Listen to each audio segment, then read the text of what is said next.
சொல்லுங்க சொல்லுங்க. ஹஸ்பண்ட் ஒய்ஃபான்னு கேக்குறேன். சொல்லுங்க. லவ்வர்ஸான்னு கேட்பேன். இல்ல ஃப்ரெண்ட்னு சொன்னா சரிங்க. இப்படி கேட்க சொல்லிருக்காங்களா உங்க கிட்ட? டிபார்ட்மெண்ட்ல சொல்லிருக்காங்களா?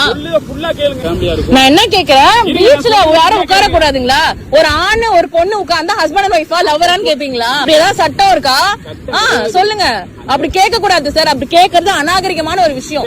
ஒரு பொண்ணு பையன் உட்கார்ந்து இருந்தா வந்து ஹஸ்பண்ட் அண்ட் ஒய்ஃபா லவ்வரான்னு கேக்குறதே அநாகரிகமான ஒரு விஷயம். உங்கள்ட்ட நான் ஒரு பாடம் கத்துக்கிட்டேன். என்ன கத்துக்கிட்டீங்க? தனியா இருந்தாங்கன்னு வெச்சுக்கோங்க, எப்படி டீல் பண்ணனும்னு சொல்லிட்டு ஒரு நல்ல ஒரு கத்து கொடுத்துட்டீங்க. பீச்ல ஹஸ்பண்ட் அண்ட் ஒய்ஃப் தான் உட்காரணும்னு அவசியம் கிடையாது. ஒரு பொண்ணு பையனா உட்கார்ந்தா ஹஸ்பண்ட் அண்ட் ஒய்ஃபா தான் இருக்கணும் அவசியம் கிடையாது சார். இல்ல ஒரு பொண்ணு பையன் உட்கார்ந்துட்டு இருந்தா ஹஸ்பண்ட் அண்ட் ஒய்ஃபா ஏன் சார் கேப்பீங்க? கேட்டேன். ஹஸ்பண்ட் அண்ட் ஒய்ஃபா ஏன் கேக்குறீங்க? ஹஸ்பண்ட் அண்ட் ஒய்ஃப் இல்லன்னா என்ன பண்ணுவீங்க? இருந்தா என்ன பண்ணுவீங்க? நீங்க இவ்வளவு நேரம் ஏன் இருந்தீங்க? ஏன் இருக்க கூடாது? சட்டமா இருக்க கூடாது? சட்டமா? பீச்ல தனியா உட்கார கூடாது சட்டமா? இருட்டுக்குள்ள தனியா உட்கார்ந்தா தப்புதான். எது இருட்டு? இது இருட்டுங்களா? இல்ல இது இருட்டான்னு கேக்குறேன். ஏன் இப்படி உட்கார்ந்தா என்ன பண்ணுவீங்க? என்ன பண்ணிட்டு இருந்தாங்க நீங்க பாத்தீங்க? என்ன பண்ணிட்டு இருந்தாங்க நீங்க பாத்தீங்க?